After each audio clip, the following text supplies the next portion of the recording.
What's going on YouTube? Bacon here bringing another video. This one going to be my week 7 battle for the OLT Harmony Division Season 5. This week we are taking on Thunder, coach of the Tempest Rayquazas. Thunder is the mod for the OLT Harmony Division, so he's been taking care of the dock and all that stuff, so I want to give him a quick shout out for that, of course. Otherwise, this season has not been particularly his best, I'd imagine. I think he's coming into this game either 2-4 or 1-5, one of the two. And we, of course, are coming in sitting at 5-1, basically having secured a playoff spot, guaranteed having secured one if we win again this week. And actually, if we win this week, I believe we will have secured a top 5 seed in the league if we pick up a win this week. So, still definitely a big game for us, even though Thunder hasn't had the best season to this point. Still a very threatening team on tap, and wanted to make sure we had a good prep going into this game. So, yeah, let's look right at the matchup here. Thunder has available to him the Zygarde 50%, Mega Medicham, Gengar, Skarmory, Floette Eternal Form, so playing a custom game, Seismitoad, Zoroark, Whimsicott, Heliolisk, Magmortar, and Avalugg. So, a couple things, like Zygarde is Zygarde, it's always a problem. For my particular team, it's not the worst. I do have Celebi to help kind of physically, defensively to take that on. Mega Diancie is obviously going to deny it opportunities to set up. I could potentially burn it with my Rotom Heat. Like, I've got some good offensive ways to deal with Zygarde, so it's not the hugest problem for me. Because I didn't bring the Cofagrigus, Mega Medicham is actually a really big threat to me. I definitely have to limit that thing's switch-ins as much as possible. Gengar is just super terrifying for my team because he probably has to run like Choice Scarf, I think, to outrun potential Scarf Crocodile, guaranteed to outrun my Diancie, Ambipom, things like that. But if he does, like if he's clicking the right move between Focus Blast and Shadow Ball over the course of the match, it's really, really difficult for me to deal with. What else? Zoroark is only really problematic in so much as its ability is problematic, like not knowing necessarily whether something is Zoroark or whether it's not. I have a good kind of test way to deal with that with Ambipom's Fake Out, of course, but definitely still a threatening Pokemon in its own right. And Skarmory itself, I felt like was more likely than not going to come this match to help deal with my SCIZOR, Dragonite, Mega Diancie. Like, my top 3 picks are all pretty bad versus Skarmory, but obviously I do have the dual fire type in the back with things like Volcanion and Rotom Heat. I guess that was enough to scare away the Skarmory, but very, very glad to not see that thing for sure. So, yeah, without further ado, let's get into my team builder here.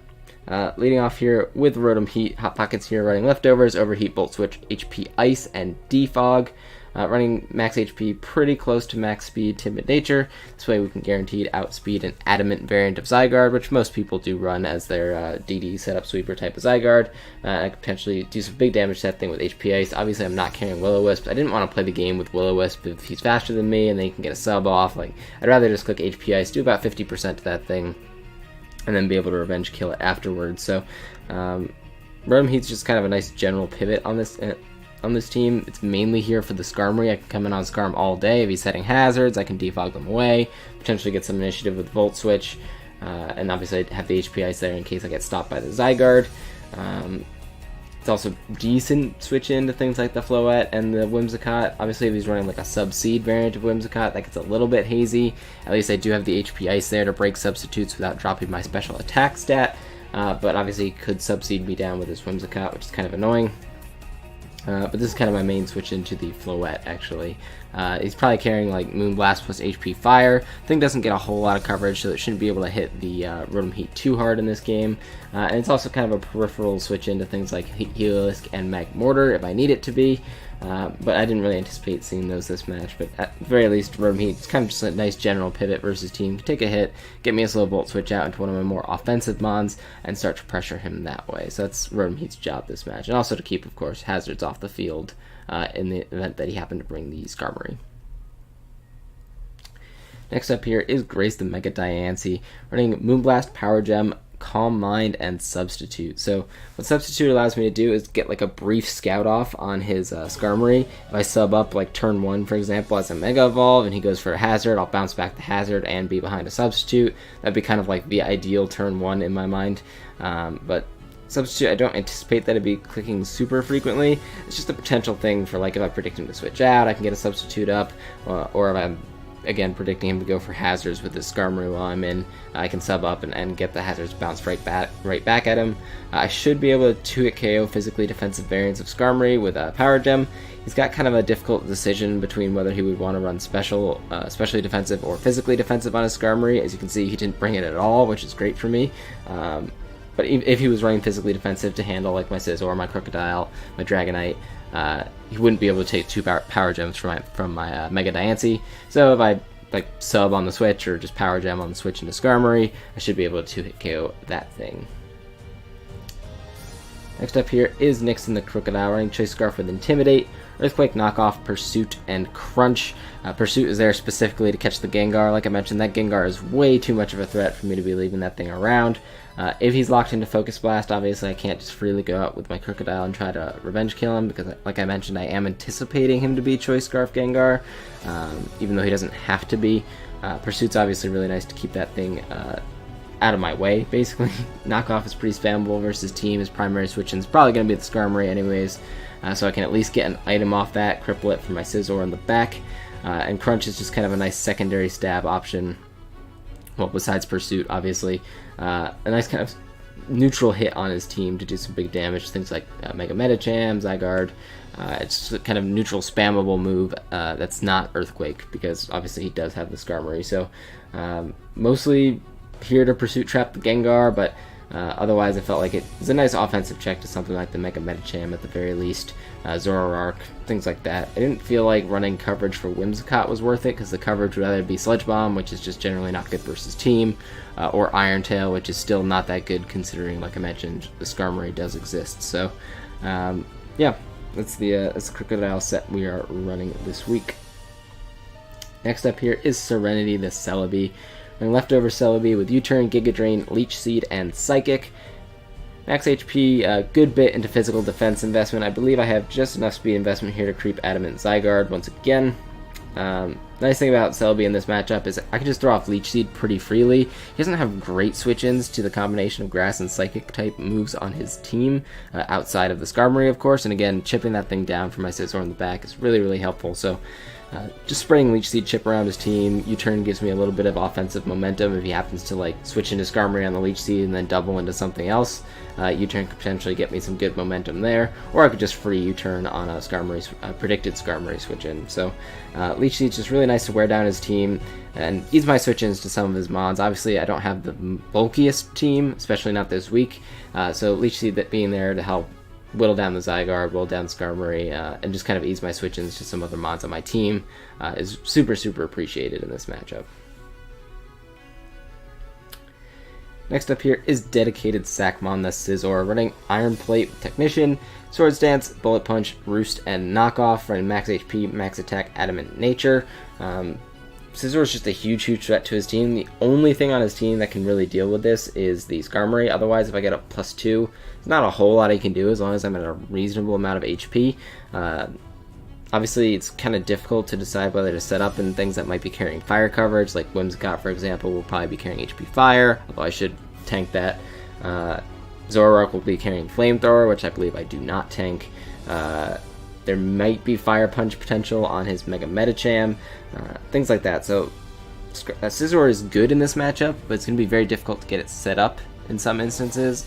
Kind of the primary setup fodder is actually his Zygarde, which is kind of interesting, because Zygarde usually you would think about setting up on something else, but that's a good potential opportunity for me to Swords Dance with my SCIZOR, because if he's Coil, he's not going to be out boosting me, and I should be able to take hits from him reasonably well with my max HP investment.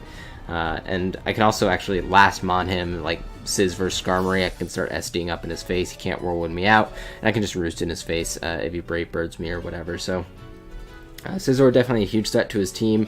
Better in the last mon situation, because like I mentioned, it can't get whirlwinded. But if I can get +2, as you can see, he didn't bring the Skarmory. If I can get +2 in this game, SCIZOR is just really, really threatening. It picks off 5 of his 6 mons at +2 with Bullet Punch, and the last one is Zygarde, which shouldn't be able to OHKO me from full. So SCIZOR, huge, huge threat in this matchup, even more so without the Skarm present. Definitely kind of my main win con looking at the teams we both ended up bringing here. And last up here is Dexter the Ambipom, running Silk Scarf, Technician, Fake Out, Return, Knockoff, and Ice Punch. Knockoff is just there to hit the Gengar. If he's not running a Choice Scarf variant to Gengar, Knockoff will obviously be able to remove its item, do some big damage. If he's running Z-Move, that kind of sucks, but at least Knockoff is still going to do a good chunk to that thing. I can always Pursuit Trap it with Crocodile once I know he's not Choice Scarf.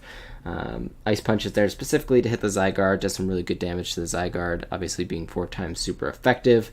Silk Scarf boosted Fake Out into return is going to KO Medicham, going to KO Zoroark, going to KO Floette, going to KO Whimsicott. Like, it picks up a lot of KOs with just Fake Out into return. Worst case scenario, if the Zygarde's kind of setting up way too much for me to handle, I can always cycle Fake Outs with my Ambipom here. So that's an option I have, not something I would prefer to do, obviously, but Ambipom is just really good in this matchup. Knockoff can, again, remove items from the Skarmory. You can see kind of the game plan was basically around whittling down, removing the Skarmory, and allowing Sizz to sweep late game, or potentially Mega Diancie to put in some work late game. But because he didn't bring the Skarmory, all that timetable is kind of accelerated. I can pretty much win as soon as I get up a clean +2 with my Scizor. Or if Diancie starts to stack some Calm Minds or something like that, that's also a potentially good win con in this game. So obviously I have to watch out for Bullet Punch on the Mega Medicham with my Mega Diancie, but it does not OHKO me from full, so that's something worth noting as well. Yeah, so that's the team for this one. Like I mentioned, looking at lead matchup here, my goal in this game is to whittle down the Skarmory, get set up with my Scizor, but he didn't bring the Skarmory. He brought Gengar, Zygarde, Mega Medicham, Floette, Zoroark, and Whimsicott. So, like I mentioned, that greatly accelerates my timetable for winning with Scizor. It can basically do that at any point that gets up a clean +2. Mega Diancie also puts in a really good amount of pressure on his team, especially if that's not Choice Scarf Gengar, because then he won't be guaranteed to outspeed me, and if that's not Choice Scarf Zoroark carrying like HP Steel or something like that. Basically, that would mean the only big threat to him, to my Mega Diancie offensively, would be the Whimsicott, which shouldn't OHKO me from full, and if I start stacking some Calm Minds, becomes a little bit less threatening to me. Obviously, I Magic Bounce back, like Encore, for example, so he can't Encore me into Calm Mind or anything like that. So Mega Diancie plus Scizor just really is going to put a number in this game, and because the Skarmory's not around, Choice Scarf Crocodile is actually also really nice, just spamming Earthquake as soon as I can remove the Whimsicott. As you can see, his team is quite frail outside of the Zygarde, so it's going to be very difficult for him, I think, to switch into my Pokemon in this game. So if I can keep up offensive momentum, that's kind of my goal. I felt like my best lead option here is to lead with the Ambipom. A lot of people like to lead with Zoroark disguised as something else to try and get an early game advantage. I wanted to make sure I had my Fake Out lead intact, that way I can find out whether he's leading with Zoroark or not, and potentially Fake Out, get some chip off, figure out what it is. And otherwise, Ambipom still matches up pretty nicely against his team. As I mentioned, Fake Out into return does KO the Medicham, does KO the Floette, and does KO the Whimsicott and the Zoroark. So basically the only thing that would scare Ambipom potentially is like Choice Scarf variants of Gengar at lead. So what I'm actually going to do is just lead off with my Ambipom straight up, as I said. Pretty much my best way of denying specifically the Medicham from getting in, because that thing is probably the biggest threat to my team that he's got over there outside the Gengar. It's very difficult for me to switch into Medicham in the first place, so definitely going to have to limit its switch-ins throughout the course of the match. Anyways, he leads with Whimsicott here, and I go right for Fake Out, just in case that was like Scarf Zoroark with Focus Blast. Like, I could have made the really big dick play and click Knockoff there, predicting him to go out in Gengar, because, like, realistically, he doesn't have good Fake-Out switch-ins, which is kind of a fun thing to say. Realistically, he doesn't have very good Fake-Out switch-ins, and removing, like, leftovers, potentially, from Whimsicott would be really good for me. But I didn't want to risk him being, like, as I mentioned, Choice Scarf Zoroark with, like, a Focus Blast, for example. That would knock out my Ambipom. And I also didn't want to risk him being like a Choice Specs variant of Whimsicott, for example, which I don't know if that would knock me out from full, but it would still do some very good damage to me. So I felt like Fake Out was just kind of the safe play to make turn 1. He makes a good read, goes out into Gengar. Maybe I should have trusted my instincts a little bit more. Click Knockoff that turn would have been a really, really good position right off the bat, because 2 knockoffs obviously would KO this Gengar regardless of whether or not he died to the first one, because I would remove a potential Choice Scarf if he did have that. So regardless, Gengar gets in here. Not such a huge deal. I could stay in here again and knock off, but I don't want to risk my Ambipom this early in the game. Again, if he is running Choice Scarf Gengar with Focus Blast, have to watch out for that. So I'm going to go out into Rotom Heat, but it turns out he's actually Choice Specs based on that damage. So that's good and bad. My Rotom Heat is basically dead, which is the bad part, but it means that my Ambipom does guaranteed outspeed him. I can knock off his Choice Specs, potentially OHKO him from full with knockoff.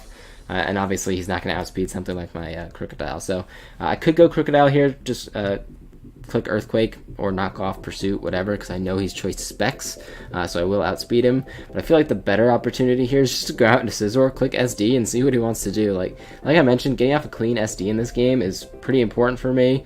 He can miss Focus Blast if he even decides to stay in, and the other thing is I don't die to Focus Blast, and he doesn't have priority that would kill me afterwards. So what I like to do here is go right out into my Scizor and just click Swords Dance this turn. If he wants to sack off his Gengar, that's fine, but if he wants to save it, as he does, I'm going to get off a free SD here as he goes out into Whimsicott. So he goes out into Whimsicott here, and I'm really concerned that he has Encore, but it's not like I have a play to counter that if he does, so I'm just going to click Bullet Punch and see if he's got it.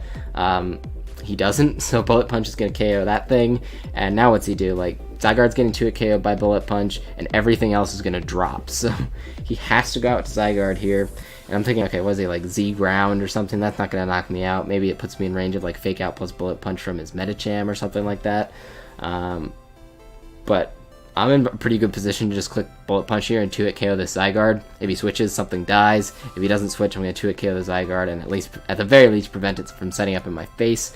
Yeah, so I'm just going to go for Bullet Punch here, do a good chunk of damage. Since I'm not carrying Bug Bite, I wasn't going to O-Comb from full anyways, so I felt like Bullet Punch twice was fine, as he unfortunately misses a Dragon Tail. So that's huge because, like, just on paper here, Scizor is about to clean his team with Bullet Punch. Obviously, Dragon Tailing me out would have been super, super good for him. Not that he could have Dragon Tailed me out into anything that could have lived a hit, or anything to which Zygarde could live a hit. Like, anything he knocked me out into, I was picking up a KO with, basically. But it still really, really sucks that he missed that Dragon Tail, because obviously now the Scizor is primed and ready to go. So I'm just going to Bullet Punch again, KO this Zygarde, and his only hope now is to get the Curse Body with Gengar. So he's got to go out to Gengar here. Like I said, he's got no other priority on his team besides like Fake Out or Bullet Punch from Medicham, so he has to go out into Gengar here and try and get the Cursed Body as I go for Bullet Punch here. I KO the Gengar from full, of course, but he does get the Cursed Body and disables my Bullet Punch. So obviously not making up for missing that Dragon Tail there. Missing the Dragon Tail was by far worse than me getting Cursed Bodied there, but yeah, he gets the Cursed Body on my Bullet Punch. That's fine. I can save my Scizor for later. It's a good offensive check to the Floette at the very least, and also does some good damage to this Medicham and the Zoroark. So I'm just going to go out into my Celebi. I really don't need it anymore now that the Zygarde's gone, and he's kind of just used way too many assets at this point to win this game, I think.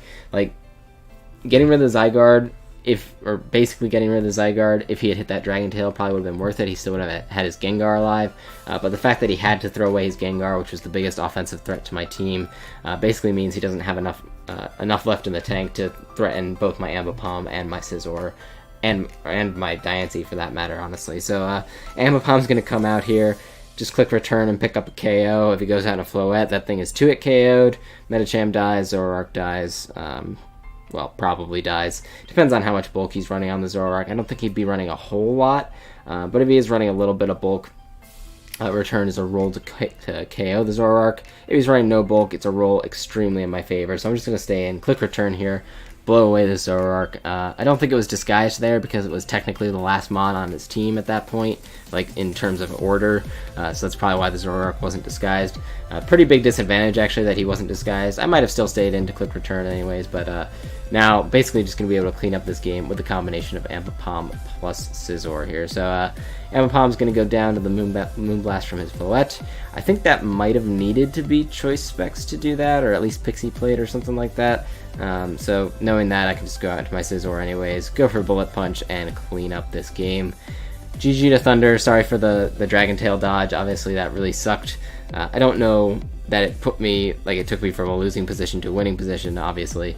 Like, I was still getting a big damage off on the Zygarde and the Whimsicott was gone, but the miss there basically just was the end of the game because he had to sack the Gengar after that. So very quick game here. Scizor putting in the finest of work here with Bullet Punch.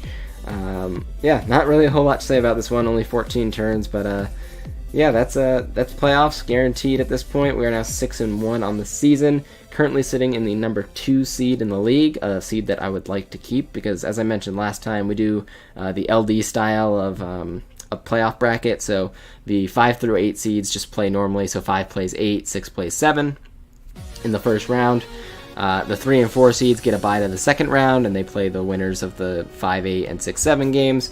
And then the 1, 2 seeds get byes directly to the semifinals, but instead of being on opposite sides of the bracket, they actually play each other for the right to go to the finals game. So even though it does mean that we would play the number 1 overall seed in the first round, effectively, of the playoffs, it would technically be the third round, but in our first playoff game in OLT, we would play the number 1 overall seed. Getting those 2 byes would be really, really nice, minimize the amount of chance to either lose to one of these very good players that's in the league, or potentially get hacked out in a game we should have won on the way. It is Pokemon, so you never know what's going to happen. Less games you have to play to get there, the better. And as I've always said, you got to beat the best to be the best, so you might as well play the 1 seed right off the bat anyways. I'm totally fine with that. So if I can keep that number 2 overall seed, that would be great going into next week. There are a couple people nipping at our heels. If I lose next week, there's potential I could end up as low as the 5 seed. If I win next week, I think the lowest I can end up is the 3 seed, if I'm not mistaken. So, yeah, that's the week there. Thank you guys very much for watching to this point. If you did, tune in next week for the final battle of the regular season in the OLT Harmony division, and I'll hope to see you guys in the next video. Bye.